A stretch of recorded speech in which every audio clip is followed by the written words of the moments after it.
My bad, YouTube. I started already, man. I meant to get my tripod and start recording. I got the bucket put on there for the first time. I got a load I dumped right there. And I'm gonna try to clean up this junk a little bit. Here's what's probably in it. I think there was an old house. Actually, I know there was an old house based on the old GPS pictures. But there was a house in the middle of the woods over here, and I think that's what this is. I think they just piled it over here and then semi-buried it. So I'm gonna try to clean this up a little bit. Lego.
I'm done for now.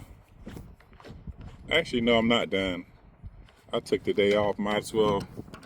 Well, I took a half day at work, so might as well get it done. But I got to get some gas or some diesel. I'm about on E, or I am on E, so I don't want to run out. But here's what we have so far. I don't know how much this is or what it would equate to, but got a good amount of dirt. Got a good amount. It's about 4 feet tall.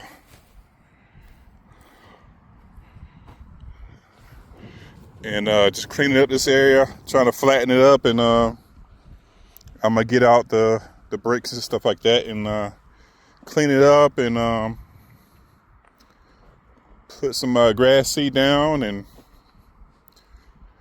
I think eventually this area right here will be a parking area right here.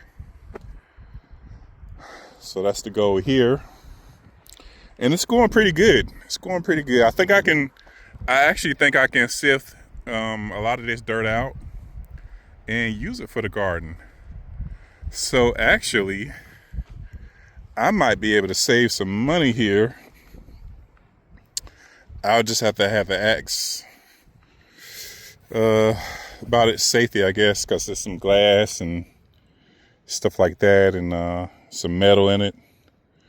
But I do think I can use this for the garden, or even like for our fruit trees when we plant, or when we start planting in and around the fields, as far as oak trees or whatever else type of tree I want to plant, as far as for shade and for like pecan trees, that sort of thing. So I think I can be able to, use this dirt. It's going to be tedious, I guess, as far as having to sift it out. But yeah, it looks pretty good. It looks like some good topsoil, actually. It's not a lot of clay in it, it seems. But yeah, I threw some of the bricks out over here and some of the metal, and I'm gonna get this cleaned up. Trying to separate it as much as I can. And I was trying to dig out deep enough to where I can level it, and not puncture any tires or anything like that. So I'm gonna make sure, as we level all of this out, that I take out all the metal and stuff like that. I do need to invest in a metal detector too, for like nails, screws, that sort of thing. I need to get one that might have like a magnet on it, that it'll pick up small nails, that sort of thing. But yeah, I think we got about a third of it done. As y'all see, as I pan out, we got about a third of it done. There's our pile over there, and it's actually going better than I thought it would. Man, I am working that bucket, bro. I'm a novice, man, but I'm working that bucket, man. It's my first time using it, but man, I'm getting the hang of it. I'm loving it. So yeah, I got a little deep over here. I don't know if there was a house fire or something like that, but you see the charcoal from the wood, and like the clay. I think that's like the brick starting to decompose and stuff like that. But it's going really well. Got this area cleaned up really good. It's got a couple of glass pieces in here that I gotta clean out here and there. Like it's some of this in here, but surprisingly, I haven't seen, and of course it's some in that pile right here a little bit, but it's going better than I thought.